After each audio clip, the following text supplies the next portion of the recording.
What a guana, everyone. Welcome to the PCN Podcast. My name's a little Brazilian. Alongside me is AJ Khan. How you doing, AJ? What's up, boys? And along with us is our panel consisting of Dorsey, Lego Dog, Squiddy, and You Don't Vape. So, getting into the Superleague, big surprise. Two teams are above Juve right now. Those two teams being River Plate and Orlando City. Now, or not Orlando City, Orlando Pirates, pardon me. Now, the thing about both of these teams is they're both teams with prior playing experience in another league, right? Like, we get that. But the fact that they've come together so strongly from the start of the season and made such they're both undefeated compared to Juve, who picked up a draw against Man City, and we'll get to them later. But those two teams are really looking to continue that good form. Do you think they can do it? I think they can. What's really interesting about River Plate is a lot of that team came together from the Wales team that just won the Euros. So they kind of did have a bit of a core there. Orlando also was a lot of the Irish team. So what you're seeing right there at the top of the table is two teams that played together a lot in the Euros, had that experience. So they have a little bit of a leg up here at the start of the season. So I don't know if they will either one of them will win it, but they're definitely going to be in the mix. Well, how about Orlando Pirates already scoring 20 goals? Jay Lane alone being involved in 10, scoring at least. He's picked up more assists. He's been involved in over 50% of his team's goals. That's pretty good. How is he ranked? Is he ranked at the top of his, in terms of points, strikers? For strikers, yeah, he's the number one, followed closely in behind by, I believe, Eric with 7 and Munchie with 7. Eric for City and Munchie for Lyon. So yeah, I was blown away when I looked at the table this morning and saw, once the teams had all put in their stats, how well those two teams were doing. I mean, I didn't expect them to not do well, but, I didn't expect, I guess you could compare that to an expansion team in MLS, right? Like, it could be a good group of players, but they're new to the league as a whole, as a unit. So I didn't expect them to get off on the right foot so effectively. Yeah, to do it absolutely right away. It's kind of, it's one of those things, like, it draws back to even Division 1 we were talking about, like, with Ajax. I'm surprised, somebody like Ramos, he was in charge of them last year, but to go at the top of the league, because I look at it as Division 1, I look at it Super League, and I think to myself, all right, Juventus, because they won, 3 in a row? That's right? Yep. Yeah. 3 in a row, and so it's like, I look to them as the marker, and to see them in third, it is surprising. So Orlando to take it all the way, because they're 20 goals. I mean, that's in Super League in 4 matches. Mm-hmm. Yep. Not only 20 goals as a team, but 10 goals alone for Jay Lane in 4 games is, pretty nuts. I know, right? Can you keep His it strike up? partner, Criminal Laser, also has 6 goals and 4 assists in those 10 games. Good. So he's also, Yeah, their attack is really clicking. Speaking of clicking attacks, Manchester City. Now, for those of you that know me and know that I used to post the weekly reviews, you'll know that I had a couple bones to pick with teams regarding their form, what I expected them to be and whatnot. And Man City was definitely one of those teams. But this season, Man City have been doing a good job of fending off the criticism. The draw with Young Boys and Juve, 2 big teams. Young Boys, formerly a majority of Milan and bringing in other players. Those two teams, at the start of the season, Young Boys was the team I thought was going to take off with the league straight away, but they haven't even been on it as River Plate and Orlando have. But yeah, Man City had a decimating 9-1 win over Schalke. How does that happen? Yeah, and Schalke are 6th in the table, 3 wins and a loss. So other than where they lost 9-1 to Man City, they've been a good team. I think they won the Royal Cup game as well. So they're one of the surprises there at the top of the table, but did not have a good night. Yeah, I'm excited to see how Man City do this season. Of course, managed by Goal Hungry, but led by Devout Evening, as many of you know, his legacy in this league. I'd be excited to get either of them on the podcast to see what's changed in the off season. Goal Hungry has a knack for attracting quality players. It's remarkable. I'm excited to see how they do this season. Like Orlando Pirates and River Plate, Man City's got a completely different roster than they had last season. You got rid of their best player, Rambo De Leon. I think he's playing for Young Boys now, if I'm not mistaken. Yeah, their roster from last season, this season, completely changed in the ways that, Young Boys and River Plate new teams. Man City's practically a whole new team. I think they only kept, 3 or 4 players from last season. Yeah, that's a rebuilding phase gone right, at least so far for them. That's for sure. Looking at Manchester United, who's sitting 5th right now, behind on goal difference as far as that positioning goes. They smashed Chelsea, Dortmund, and Bayern, although they are all bottom of the league teams right now. They got hammered by the Pirates in the opening match day, but they played Pirates and they got bashed. So confidence is key for their side. And it's good to see that they began to bounce back after that opening match day loss, but something like that might stick with you. It was a 4-0 loss. 4-0.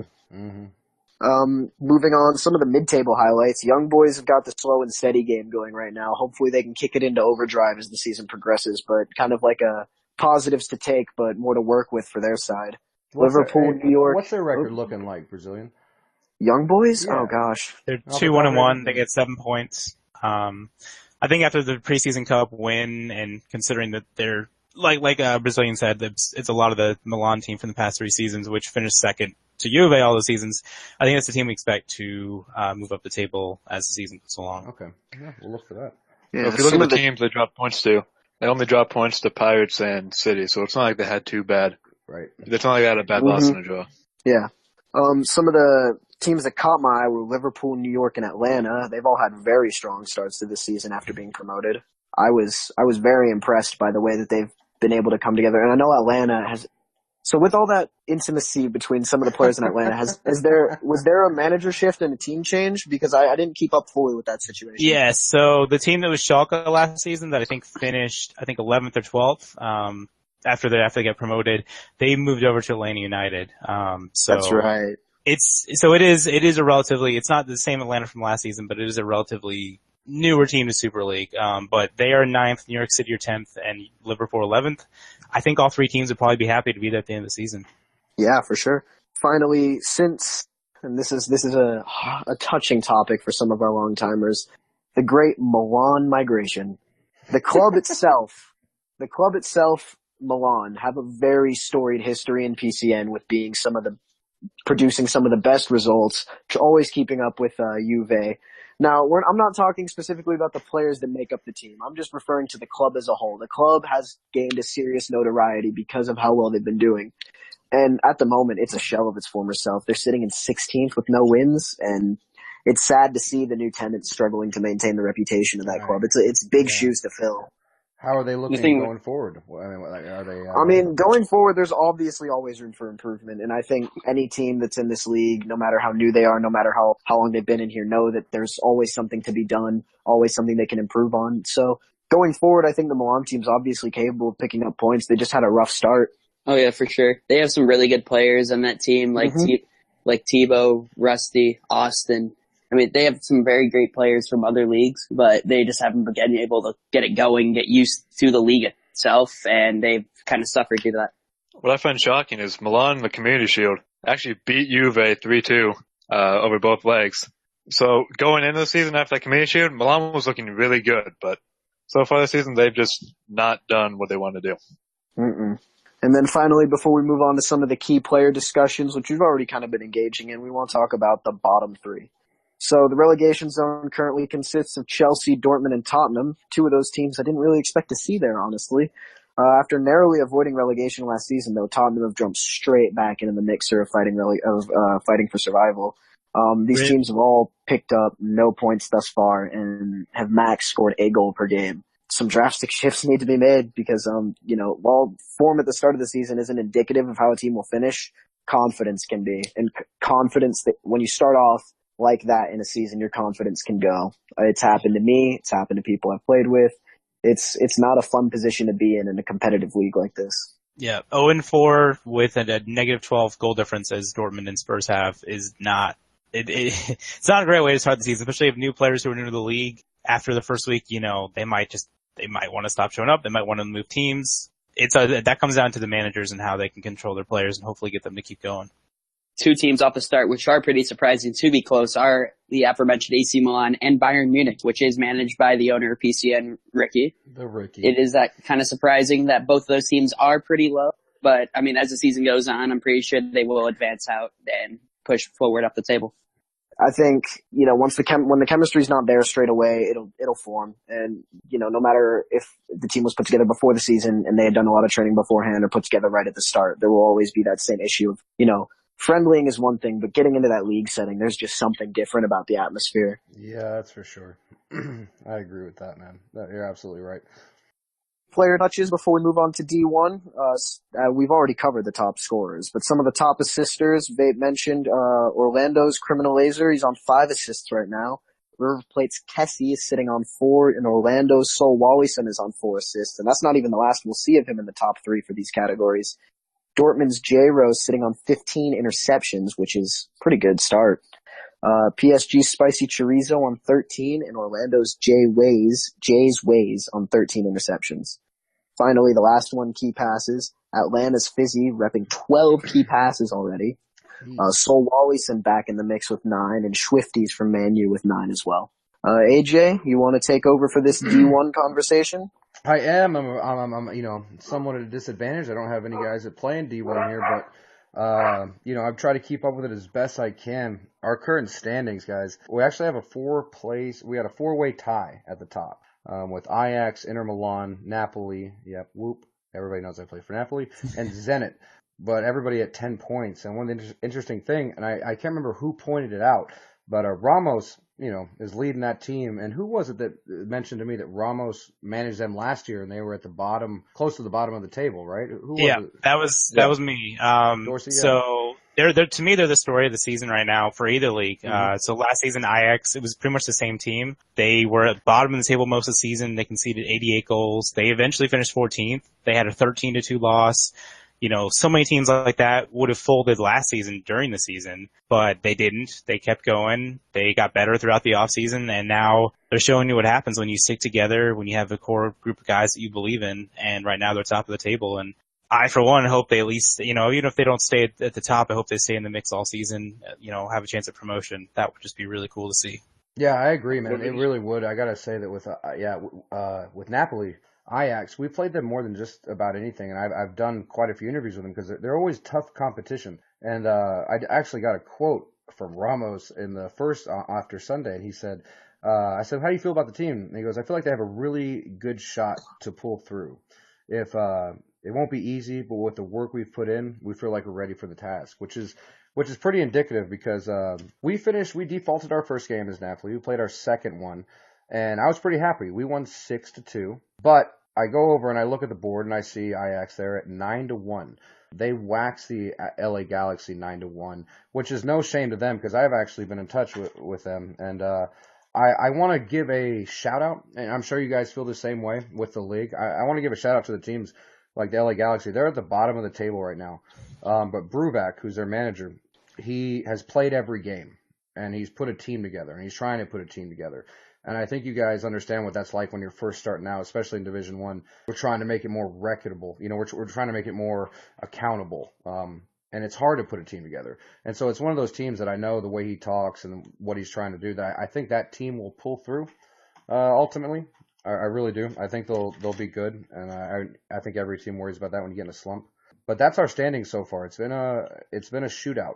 4 teams at the top, all tied for 10. So another thing I want to point out though, guys, I don't know if you have this in the Super League, but Inter Milan they've given up 0 goals in 4 games. Absolutely nothing. They've been absolutely dominant on defense. Do you guys have a team like that in Super League? River Plate have conceded 1, and I think Man City have conceded 2. So we do have some tight defenses.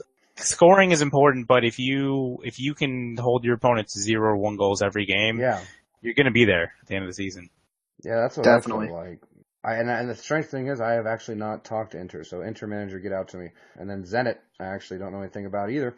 But that run at the top. In terms of Division 1 player stats, at the top of the board, I got to be proud. The attacker that's leading so far is Smokey. He has 124 season points. Second is Rio. Third is Chronic. Fourth is Kufavelli. And fifth is King Snow. Maybe going back to Ajax, is anybody familiar with Matt B. Creepin? I know the name. I don't know the position, but I do. The name is familiar. He played a little bit with Valencia at the end of last season. He played 10 games. Looks like he was more of a defensive player. He had 34 interceptions, 10 tackles, but 4 assists and 4 key passes and 9 interceptions in 2 games. Not a bad way to start the season. No, and not a bad way to start the season is, I usually play left back on my team, so I'm always looking at the defender stats. And Matt has 4 assists. So hats off to Matt at Ajax, who's with 4 assists. Maybe another interesting fact on the stats. Last thing I'll go into until we go back to the Super League. Inter Milan. They have, so Matt's at the top with the defenders. And we have, second place is Spurs. Third place is NCGG Dan.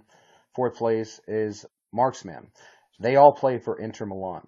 And then we go to the midfield. Ramos is actually leading with Ajax at the top for midfielders with 133 points.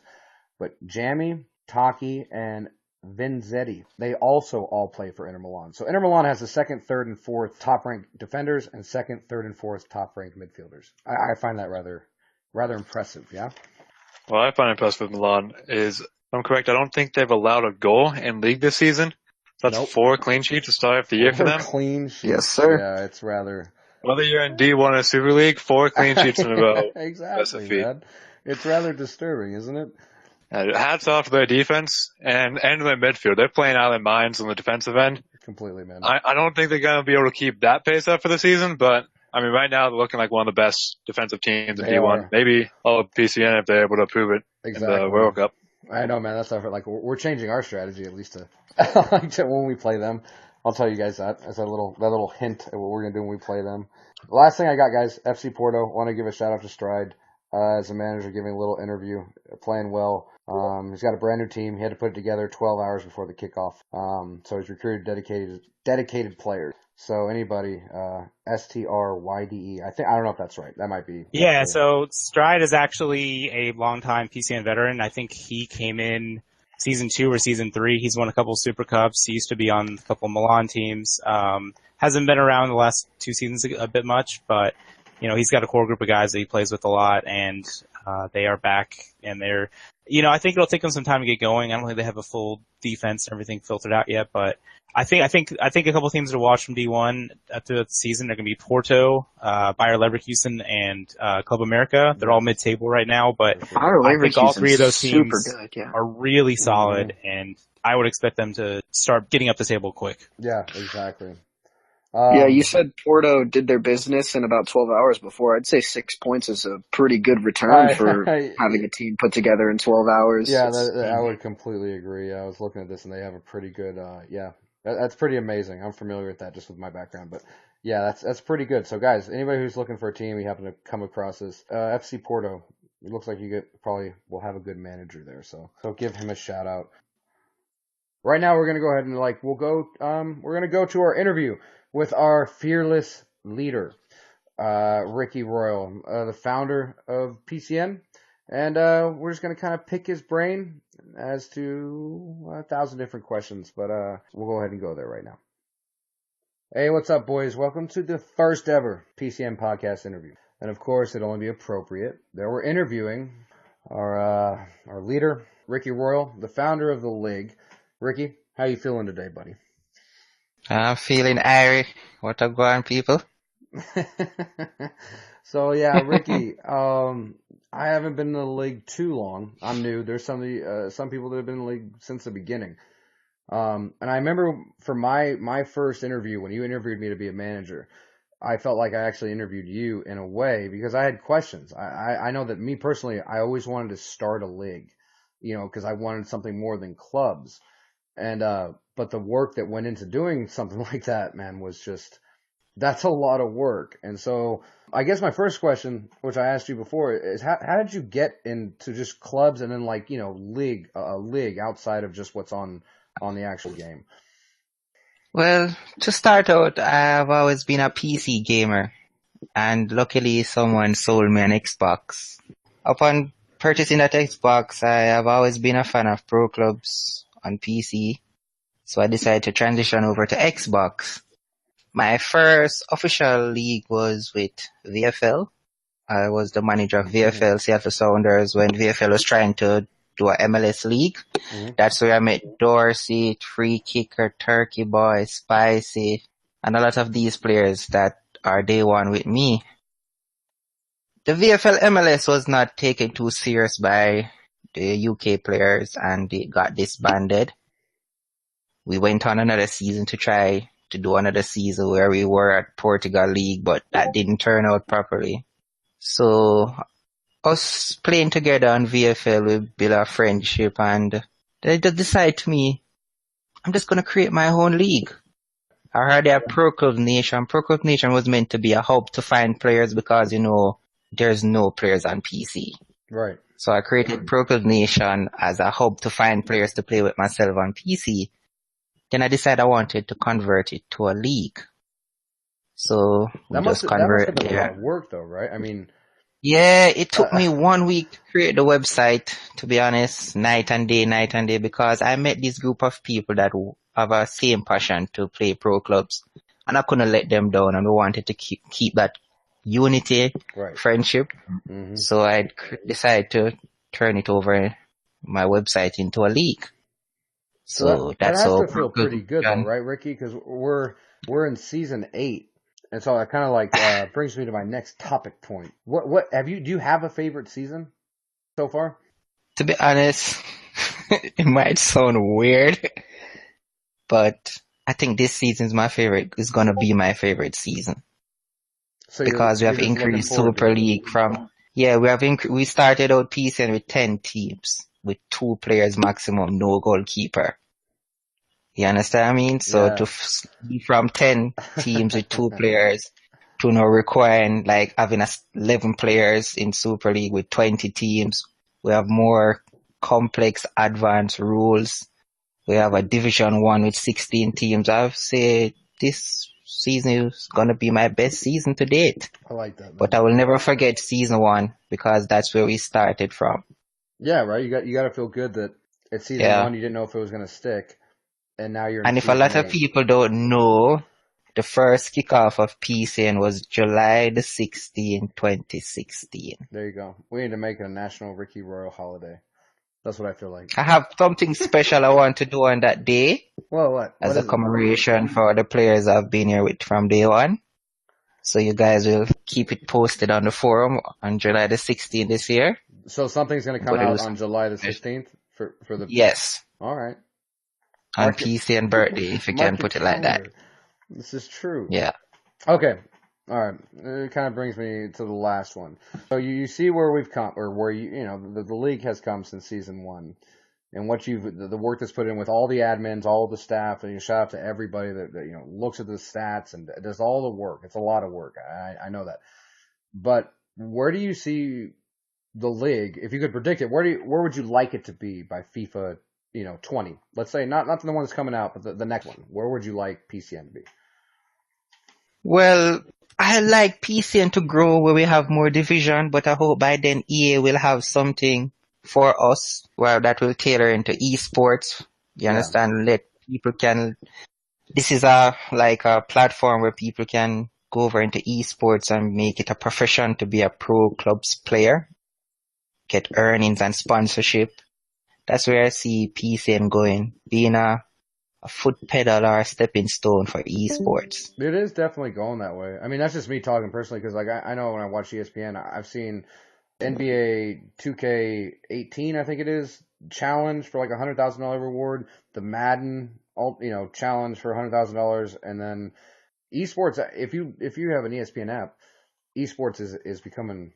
Is a thing. You can actually make a living at it, which is kind of... Yeah, definitely. Yeah. And one of our panel members was actually quite close to making it in that 2K18 esports level, which, it's great to see that kind of involvement from communities like that to bring people together. It's not a matter... Go ahead, bro. Yeah, it's not a matter of if, it's when. It's when, So we just have to be prepared. Just continue to play PC and competitive for fun. And when that time comes, we have created a league. I agree completely. That kind of brings me up to the last thing I'll do with our segment, guys, in terms of interviews. Does anybody here on the panel got any questions for our fearless leader? Yeah, I've got one.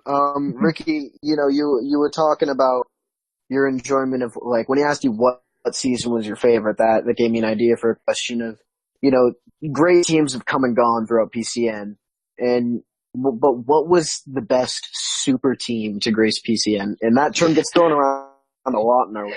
A lot of teams never deliver. I might say this is going to be one of my best seasons because of the competitiveness, because I want PCN to be recognized as a competitive league for the Super League. But the most memorable season, that's a different statement, is season 4. Season 4? When we had Real Madrid. And my mentor, I really look up to this guy, Devote Evelyn. He brought a different aspect to PCN. It's like it drives people to the forum. And I had a forum that was cancerous. Oh, we know. It was a cancer. It was the That Wild forum West. was like, it was a cancerous forum. Ricky, what do you mean? I Can bought you so elaborate? many people So on that forum. So we basically had this forum where you could That was my post. first season. It wasn't really well organized. You could basically post anything and like instantly it would show up, and it was sort of like a Twitter feed kind of style. So like you could have a post go from 0 to 50 posts in like 5 minutes, and the admins had to stay up like all hours of the day to make sure people weren't posting bad links or cussing each other out. So how did this guy fake taxi? Or fake tax. It was, I mean, it was an absolute. So let's bring this back to Ricky. Yeah, but how did he but change season 4 is memorable. How did he change it? You said He was very passionate of being a manager for Real Madrid, PCN Real Madrid. They won the league that year.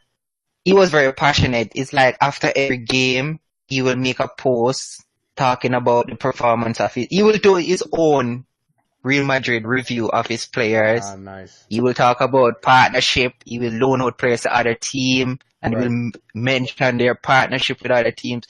He was trying to build a community, and because of that passion that he brought to PCN in season 4, people were like excited to go on the forum. People were like excited to play against them because they were winning. Yeah. Right. You understand? Behind all his talk, he was winning. He was very punctual for games. He was very tactical, and he was very outspoken. And to be honest, people manage on PCN and think it's always just a video game. This will help you in real life. If you can get 11 players to take up a control and play for you and lead this player to play your playing style to victory, it will help you in the real world. So when you get a manager spot in PCN, we try to make it as an experience. You understand what I mean? Because you have to deal with so many egos. That's what I've learned over these years working with PCN. Ricky, people, different nationality, different ego, different opinion, and all this stuff. So it does. That's why it's my memorable season. I love that. I love that you say that. That's the biggest reason, guys. I'll say it just as a host in terms of why I put time into this. There's a lot of people who have time to this. Ricky, utmost for starting it. Yeah, you can learn something because you guys, we all know we're not making any money. It takes time to be on at a certain time and then have to wait for 20 to 30 minutes if something's happening and to dedicate yourself to playing. But it does build something in terms of you can climb the ladder. It does teach you certain life things. And that's probably the biggest reason I enjoy this league. And then I respect you, Ricky, and I appreciate the fact that you put the work in. And I want to add that, remember, I was a manager of VFL Seattle Sounders, so I met Dorsey and all these guys, and Dorsey is my right hand when you come on to PCN. You understand what I mean? He has been there day one. Yep. Yeah, he missed a season, but he came back with an explanation. I was very upset with him, I would add. But he came with an explanation. But I can say PCN will be nothing without the managers and the player. It was to be an empty shell. It will be a pretty website with no players. Yeah. And I'll just want to say shout out to certain managers who are committed to the league and try to promote the league. You understand what I mean? And he's saying thank you. Players. Right? Yeah, I'm saying thank you to people because they are not being paid for it. They just play the game for fun while being competitive. You understand what I mean? Exactly. And I might not be able to say it to them every day. And I try to be a manager where I'm reachable. And I also want to give a big shout out to my admins because trust me, when I started out in season 1, it took me 4 hours to do all stats. But I was dedicated and I have to balance PCN with my family, my work, say I have enough help. My admins, they're being full of editor team, I have a developer team, I have a graphics team, you understand? I have a podcast team and it's just growing. So shout out to all my admins because I tell people the league cannot grow. The more help I get, the quicker the league can grow. That's right. So everybody, guys, thank you. And I got to say thank you for tolerating our first podcast. We're going to have hiccups, but we want to hear what you guys want to hear. if that makes sense. So write in, get on the forums, as cheesy as the website looks. No offense, Ricky, but it looks like it's from the 2000s, which is fine. I've learned to love it. It's fine. Whoa! Hey, stop. Shots fired. We're not going to talk about it. But I love it, guys. Listen, we're wrapping up. Cheesy? Hey, we'll talk about it for a later date. I love it, guys. I appreciate it. Thanks for listening, and hopefully we'll have a podcast next week.